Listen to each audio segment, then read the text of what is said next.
DreamCon had a lot of that, I'm not going to lie. This year, I'm not going to say DreamCon is bad ever, because every time I go, I've had a lot of fun. But I will say DreamCon is very different. DreamCon is very different than it was a few years ago, for sure. Has anybody in chat been to multiple DreamCons? Like, has anybody been to DreamCon like 3 or 4 years ago by any chance? Because you'll know what I'm talking about if not. Did you see the fight that happened? I did see the fight that happened, and I'll talk about it. But back then, back in the day, nah, we broke. Damn, that sucks. You niggas for real broke, huh? I'm playing. Oh, but basically, like, when my first DreamCon was 4 years ago. It was their second ever DreamCon. And the first one was like hardly a convention at all. But yeah, I went to the second one where they were at the esports stadium in Arlington. And back then it was cool because it was like there were a lot of people there, of course, you know, supporting whatever, but it was mostly just anime fans. And it was mostly just like really cool people who really supported what the vision was for, like, a culture that was like underrepresented. You know what I mean?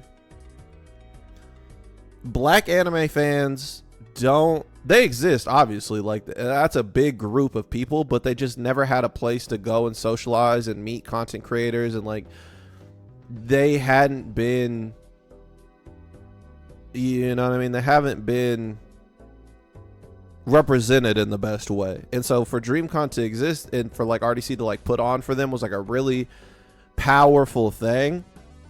And as it's gone more mainstream, which is not a bad thing, like it's important for things to go mainstream. It's important to have as much representation and as much inclusion as possible, right?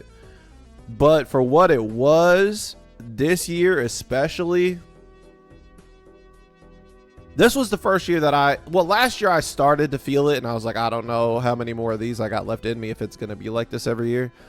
But this was the first year where I noticed the shift was so bad that I was like, oh, this is like not as much. It's like slowly becoming not so much just black anime or representation. It's just more like a standard convention, right? It's still for black folk, right? Which is cool. That's an underrepresented part in convention communities too. But there was something really special about what it was, and to see it evolve is necessary. Like I said, it's necessary, and it was still fun, and it was still awesome, and I loved every second of it. I always enjoy going out there. But it is different. It definitely is different. Yeah, it just became very mainstream. I saw a lot of complaints about it shifting from black nerd convention to just black convention. And you can see, like, that's actually not my biggest problem. It's not that it's like a black convention. My biggest problem was the newer people that show up that don't know about the history of it and like the culture that it came from, like the first couple of DreamCons. And the fact that these people just show up to meet like FaZe Clan and just show up to like try to clip farm because they know this is where all the content creators are going to be. So they go just to IRL stream just to clip farm. That is my biggest problem, is people go there thinking that like this is their opportunity to like rage bait or clip farm or like get their big fucking viral moment with a content creator, and that does not exist there. Like it doesn't work. It will never work. Like I'm sure you guys saw the free Tory Lanez shit that like Megan Thee Stallion was there, and I got to meet her. That was really cool. I only got to talk to her for a couple seconds, but it was really cool that she was there, like celebrating the culture. But of course, some funky ass fucking streamer wants to come up and talk about free Tory and da-da-da-da, and that shit.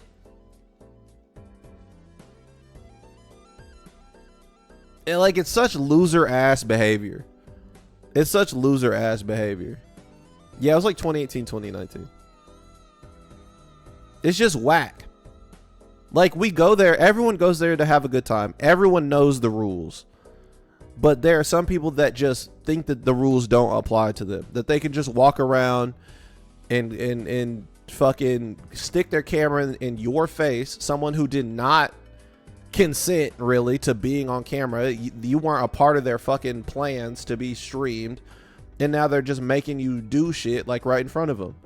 And I understand it. Like, Dreamcon was a place that you can stream and you can do all this, that, and the third. And, like, I understand that you want to meet your favorite streamer and you want to get your little clip with them. Like, that's a moment that can be important for you. Like, you think it can springboard your career. But just being as aggressive as you were is fucked up. And it wasn't just, and it was a girl that said it, first of all. A girl who said free Tory. But the DDG shit, the nigga calling him doo-doo guard, like, you can say whatever you want about DDG. I don't know the whole situation. I can't comment on it because I've like I said, I've been off Twitter, so I don't really know what everyone's talking about. I know there's like an abuse thing, allegation or investigation going on. But regardless of how you feel about him, he has security, and he was telling people all weekend, don't come out here and call and pull up on me and talk about some doo-doo garbage shit, because security will handle you, or somebody in my group are gonna handle you. Like, we can get you thrown out. And what happened? People thought that shit was gonna be funny, and they want to come up to him and call him, like, but I'll put it to you like this: if you come up to me calling me names and shit,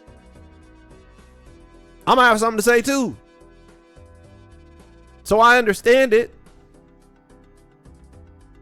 If you get packed up, because you're talking crazy to my fucking face, then I'm gonna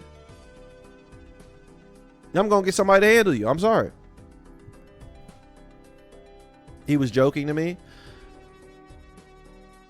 Jokes are fine, but if I ask you to quit and you keep joking, is that a joke anymore? If I told you, hey, stop, we don't appreciate that over here, should you do it? No. You shouldn't. Now, like I said, full stop. I don't want to make it seem like that's like in support of DDG or whatever. I don't know the full situation with DDG as it stands. Right? I don't know the full situation with DDG as it stands, but even no matter what is going on with that shit over there, you don't need to come up to people and start talking to them crazy on, like, in a public place on camera. Granted, should he have been at Dreamcon? I don't know. I can't speak for certain about that. That's a risky decision. That's not my call to make. But he and everybody else deserves to have the respect of, you see what I'm saying? You don't need to be doing all that. Just get him removed. Now, I agree with that. I think security should have gone ahead and packed him up. He was invited. He was invited because he had a creator badge. Now, if he wasn't invited by RDC, he was invited by somebody. So, yeah, I agree. Security, he should have definitely gotten his security to just remove the person. The thing was, I think that his friend just kind of like pulled up on him and sucker punched him, which there were several wrongs. There were several wrongs here. There were several wrongs involved in this. One, the guy shouldn't have called him that name. Two, bro shouldn't have swung on him, like basically sucker punched him, like swung on his ass like that. Insecurity should have removed him. Three, should he have even been at Dreamcon? I don't know. Oh, it was Dub. Yeah, Dub shouldn't have done that. And I get it, like you want to stick up for your friend. Like, I've been in similar positions. I was in a similar position at Dreamcon, actually, at this year's Dreamcon. But you're not gonna see me swinging on people. You just gotta let people know that, like, hey, like, don't be disrespectful. Like, let's keep it cool. Let's stop trying to clip farm because you're on a camera. Like, let's have a good time. Chill out. unfortunately, shit don't go that way. And that kind of just like explains the whole situation. You know what I mean? That explains the whole, that the DDG situation kind of describes Dreamcon as a whole. What could have been a very easy solution, what could have been like a very fun time, turns into some bullshit because people, there are very few people, like a very small minority, that think that they are above the rules, or they don't care about the rules because, oh, I'm gonna get my clip, oh, I'm gonna you know, I'm gonna be the viral moment this year. Fuck you for thinking that we are gonna care about you that much after that clip is over. You sacrificed your entire possible career for just wanting to get a clip off at Dreamcon 2025. It's kind of that. It's really that simple. And what that tells me about these people every year that like clip farm and shit like that. Also, John, thank you so much for the 26 month. What that tells me every year is that like you have no talent. I think people that do that have no talent. And I know you don't, because if that's the only way you think you can get popular is to get your moment by starting fights or talking about some free Tory Lane shit, blah blah blah. You have nothing to offer in entertainment besides stirring the pot, and that's the lowest level of content creation that you could ever have. You are basically a loser, buddy. You are basically a loser. Did you see the tweet Ray made about thinking I'm Dante? Yes. Somebody found the video where she met the fake Dante. Which is kind of crazy. I'm not gonna lie. That looks really bad on Ray. Like, what do you mean you just saw a skinny black dude with glasses and you were like, oh yeah, that looks like Dante to me? That's not a good look, Ray. That's not a good look. I'm not gonna lie. I'm not gonna lie. You should have Dante on your stream just to apologize. If I'm Valky Ray, I'm having Dante on just to formally apologize, because that's crazy. That's crazy. You just saw a little short black nigga with glasses and you were like, he looks funny enough. He looks like Dante. That's T. It reminds me of that girl who was trying to clip farm saying free tour. Yeah. And like nobody was even doing anything. But she's just like, free Tory. Who cares? We don't care. You are not important enough to like rage bait us. What do you mean? You know what's fucked up about that? Let's say, what's up, Baby Seal? You know what's so funny? All the people that said their Twitch names, they are coming in here. It was good meeting you. I do remember you telling me your name. Let's say, even if the Tory Lanez, Megan Thee Stallion situation, what was completely like Megan lied about the whole shit, would you go up to her at a place where she is meeting fans of hers to talk some shit? Like, you shouldn't do that regardless of what you do. Even if, which not really the case. She went there because she was invited by the people running the fucking convention. They asked her to be there, and you want to show up and clip farm someone who was an esteemed guest at the convention, and you want to talk shit. What the fuck is wrong with you?